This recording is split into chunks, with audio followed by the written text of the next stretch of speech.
Yeah, let's go. I ain't the first with the curse, with the thirst that I wanna be better, not worse, man it hurts. I'm on this earth with my words and I put them all together, insert, cause I wanna have worth. Working hella hard till they put me in the dirt. Gonna go far, man, listen to my words. Gonna be a star, man, life's like a blur. When you're working this hard, yeah, you get what you deserve. Yeah, I ain't taking a backseat, Assalamualaikum warahmatullahi wabarakatuh. Perkenalkan, nama saya Andika Wahisa Putra dari program studi bimbingan dan konseling FK Puhamka. Tujuan dibuatnya video ini adalah untuk memenuhi mata kuliah pengenalan lapangan persekolahan atau PLP 1 dengan mewawancarai wakil kepala sekolah, guru BK, beserta alumni angkatan 2020. Selamat menyaksikan. Tahun 2011 itu kita menggunakan dua sesi. Jadi ada sesi pagi dan sesi siang. Nah, setelah diberlakukan kurikulum 2013, akhirnya semua sekolah negeri itu harus satu sesi dari jam 7.00 sampai jam 13. Sampai jam 15. Jadi istirahatnya 2 kali, pukul 10 dengan pukul 12. Kalau peraturan untuk siswa, saya kira umum ya. Maksudnya pasti semua sekolah menerapkan peraturan yang sama.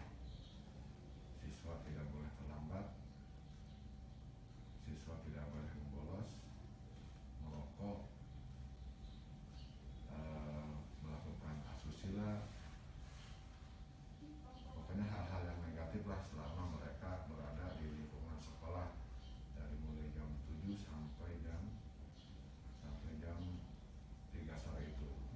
Futsal, hoki, paskibra. Yang pertama pada hari Jumat itu tadarus bersama, yasinan di lapangan semuanya kumpul. Semuanya kumpul. Saya mah muhadharah jadi MC-nya dari siswa, yang ngajinya dari siswa, yang ngisi acara juga dari siswa. Itu. Jadi minggu pekan pertama upacara, pekan besok itu. Jadi selama seminggu gitu. Dan itu sangat bermanfaat ya. Perkenalkan, nama saya cukup fenomenal ya, karena pernah booming waktu saya dilahirkan diberi nama Sumanto, tapi Sumanto itu pernah viral di tahun 2003 karena ada kasus. Tapi jangan takut sama saya tetap orangnya yang baik hati dan tidak sombong. Saya mengajar, sebenarnya kalau bimbingan itu bukan mengajar ya, membimbing anak-anak sejak berdirinya sekolah ini tahun 2004 pertama sampai sekarang. Namun saya diangkat sebagai PNS di 2008. Waktu itu jadi guru honorer dulu 2008 hingga sekarang itu sudah angkatan yang ke-14. Walaupun angkatan kemarin tidak ada perpisahan karena COVID ini. Kalau program kita untuk tahun ajaran baru kita tetap sesuai dengan program kerja kita. Di awal selalu kita melaksanakan psikotes untuk peminatan. Ya, asesmennya kita untuk menempatkan anak itu saat PPDB anak sudah dinyatakan diterima dengan berbagai ketentuannya.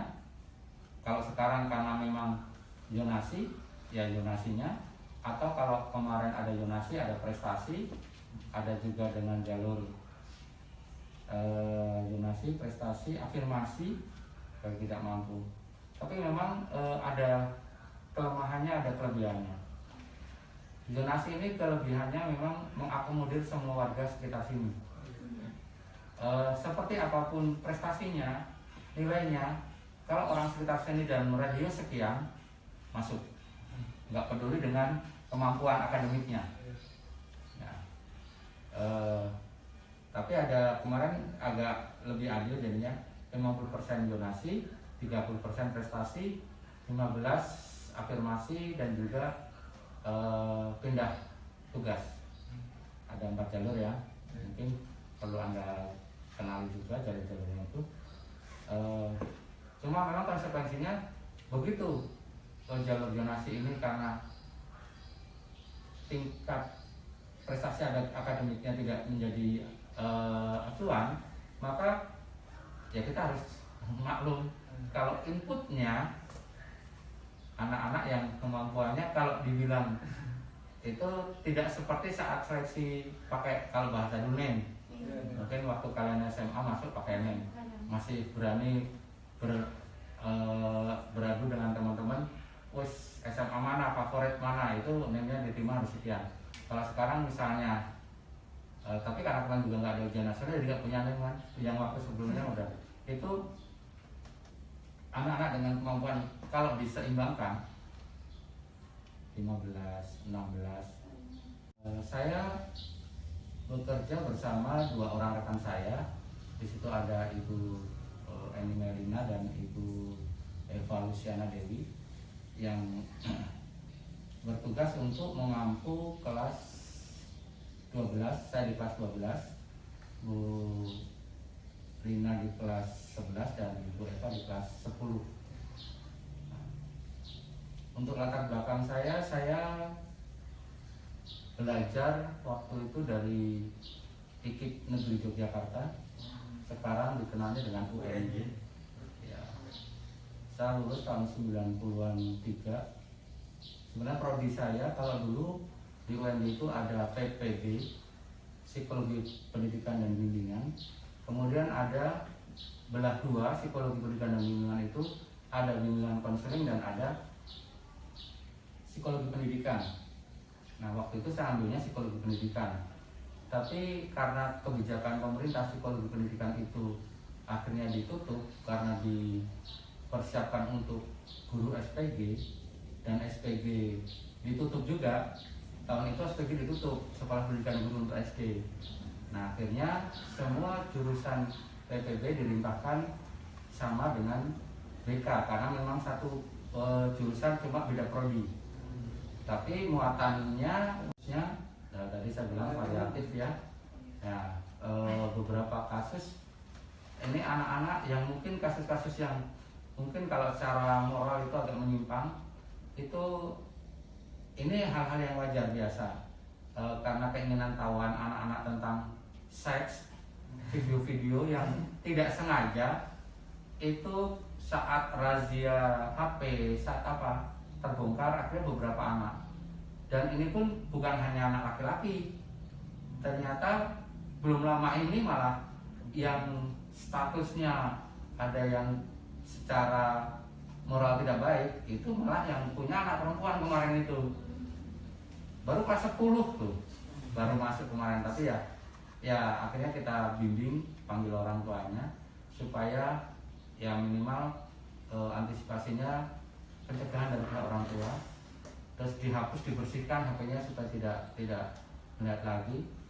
Kemudian ya seperti tata tertib, seharusnya setiap anak itu mematuhi tata tertib, tidak boleh, mungkin secara undang-undang IT juga kita sampaikan, kalau menyebarkan hal-hal yang berbau pornografi, pornografi kan nanti kena undang-undang IT. Nah, mumpung ini ketangkapnya masih di sekolah, kita selesaikan secara pendidikan di sekolah. Tapi kalau nanti hal-hal itu kebablasan, saya kasih ancaman, kamu bisa diseret ke polisi, ya kan, menyebarkan hal-hal yang konten-konten porno kan tidak sengaja nge-share. Nah, nge-share itu sudah menyebarkan kan. Nah, ini yang ada lagi kasus-kasus yang kemarin belum lama ya, berantem yang mungkin karena cemburu.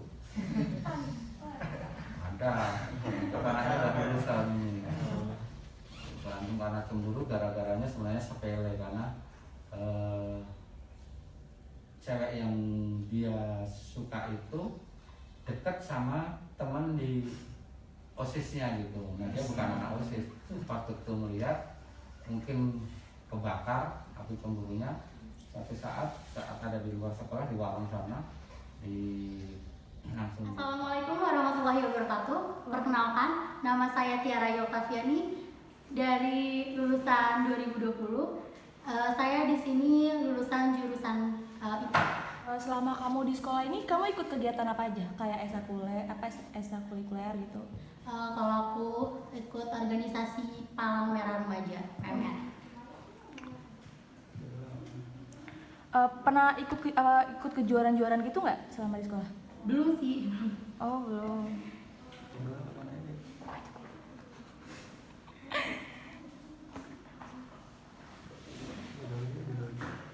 Keseruan apa saja yang ada di sekolah ini?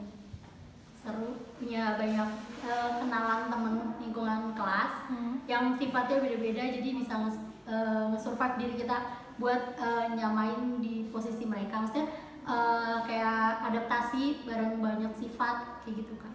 Di sini masih ada yang suka geng-gengan gitu nggak sih? Kalau di kelas aku pribadi mungkin awal-awal kayak gitu, kayak circle. Kalau sekarang sih udah lumayan akrab. Kalau masalah kayak bully-bulian gitu di sini? Sepengalaman aku di sini sih nggak ada ya.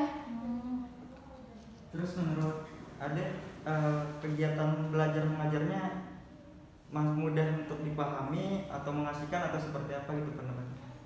Kalau tipe orang kan beda-beda ya, tipe guru juga beda-beda. Kalau menurut saya kan ada guru yang gampang dicerna cara mengajarnya atau mungkin susah, karena sayanya pun menerimanya juga beda-beda dengan teman-teman saya. Mungkin kayak menurut saya guru A enak, buat kata teman saya guru A nggak enak, atau mungkin sebaliknya. Jadi mungkin lebih banyak seru sih. Terus untuk guru BK-nya sendiri, menurut Ade bagaimana kinerjanya? Kalau kelas awal-awal kan belum terlalu deket ya. Kalau BK itu pasti kan di ujung-ujung kayak kelas 11 semester 2, kelas 12 semester 1 baru kita ketemu sama BK-nya langsung. Tapi menurut saya rela.